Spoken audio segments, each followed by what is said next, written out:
Good day to you, my man. It's a pleasure to be here with you. Now, I want to share something with you. The prison of pride. The prison of pride. This is something that entraps men and actually stunts their growth. It suffocates their greatness. And it's something I want to share with you today. It's something I want to shed light on today. This prison of pride. Now, I have a concept that I use to relate to this as the king of the castle. You see, as men, we can develop fantasies and identities and desired ways of being. I want to be the man. I want to be capable. I want to be the hero. I want to be this way or that way. And as men, we set off on quests. We achieve things, we conquer things, we learn certain things about ourselves and the world around us. But you've probably met certain men, they reach a stage where the king has arrived on his throne and he's telling everyone how it is. This kind of man, he sort of peers down on others. He speaks down to his wife, down to his children, down to fellow strangers in the street. And that's all very well if the fruits which this king is delivering is of high quality and benefit to the tribe. But you've probably met those men, they're on the pedestal, they're on the throne, they're king of the castle, they're telling everyone how it is, they're watching the television with a beer in their hand and a big beer belly, and they're shooting people down. You know, oh, pointing out the faults and oh, they could have done it better this way. Da, da, da, da, da. These types of people, when you look at their life, you consider, well, okay, king of the castle, perhaps you seem to be presenting yourself in that way. But what is the castle that you possess? What kind of castle have you built? And we look closer at the castle, the running of the castle, the keeping of the castle, and it's awry. It's either slightly disheveled or it's completely hanging off the cliff. Personal life in tatters, health in tatters, emotional psychological restraint in tatters, having outbursts left, right, and centre. All kinds of things. The income's not there, the house is falling to bits, things aren't in order. When we look at the man's castle, he might be the king in his mind, but he stands on a sandcastle. And so many men, they build a sandcastle, they get complacent, they get inflated, and they stagnate on it and they fester on it. And their wife is trying to give them nudges or requests to change, to improve the running of the castle, the keeping of the home. The kids are beginning to point and poke at things, and he's just unwilling to see it. And so this man, he has some sort of kingship, but it's a mouldy castle that's falling to bits. And everyone in the tribe who dwells within it is suffering, is struggling around them.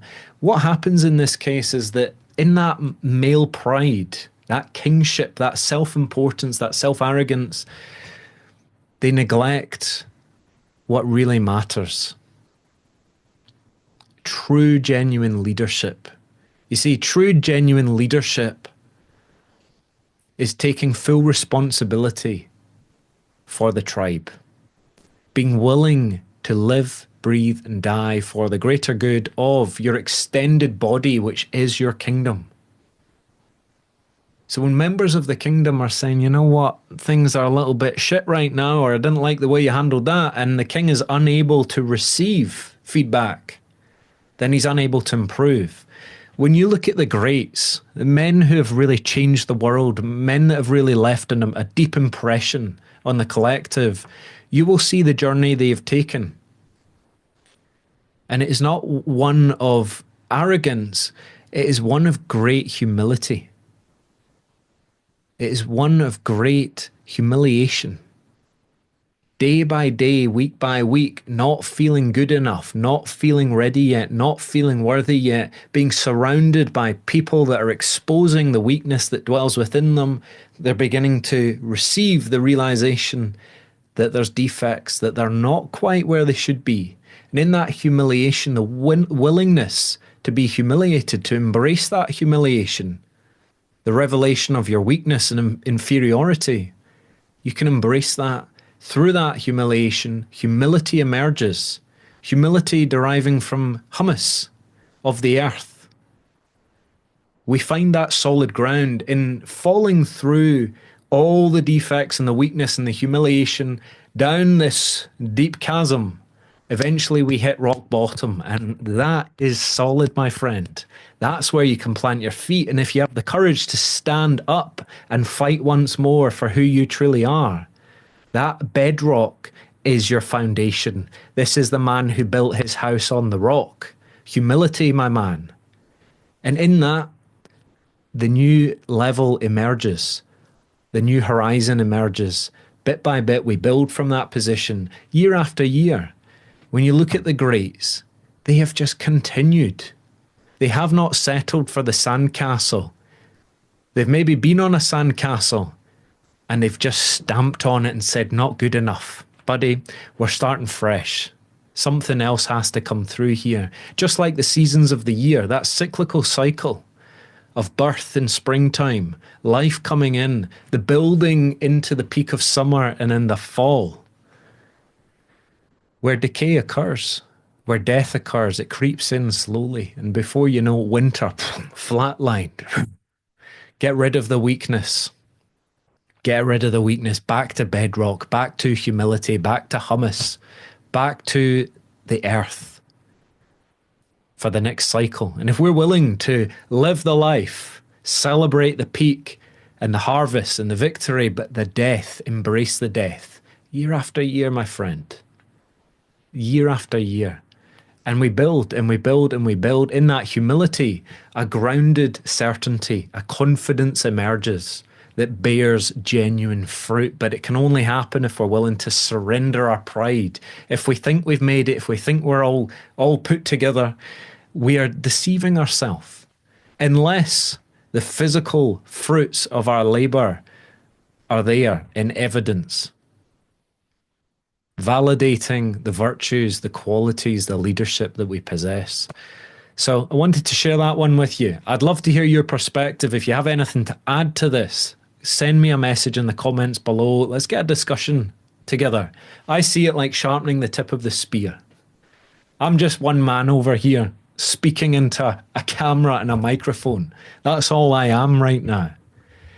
But I believe we have an opportunity to create tribe, to create brotherhood as it used to be in tribal times when we had one another, where we could refine the tip of the spear, where we could, in our sharings, reveal the weaknesses, reveal the defects, and in doing so, strengthen each individual.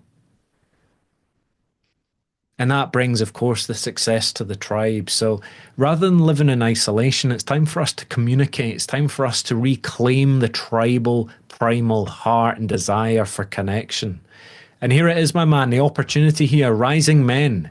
I want to see more leaders rise up into their greatest potential, into their power, so they're an unwavering force of change in the world. It's the men that will bring the change. Once we crush the sandcastle, we find the rock bottom and we discover who we are. It's in that discovery of who we are, we actually bring more of who we are in the world. Less lies, more life. We want to separate the lies that we've been living from the life that dwells within us, that's wanting to emerge here in the next chapter. So, my man, this is our opportunity. Let's make it happen as springtime arrives. We're nearly there, my friend. We're nearly there. But it's time to locate and identify what needs to die, what inside me needs to die, what inside of me needs to be resurrected. What vital qualities in me have died? What have I given up on that needs to be resurrected, that needs to be relit? For a lot of men, that passion and that vigor and that energy is being smothered, a bit like a fire with wet leaves. It's smouldering. It's a mess. It's blooming toxic. It's horrible to be around. It stinks. But the ember of life in you is still alit. There's still light there. We just need to lift the leaves. We need to clear that so that life can be breathed back into us. And that's where tribe is so important. And that's my mission here, for us to unite as a brotherhood, for us to strengthen one another as we strengthen ourselves. That's all for today, my man. Until next time, we will reunite very shortly.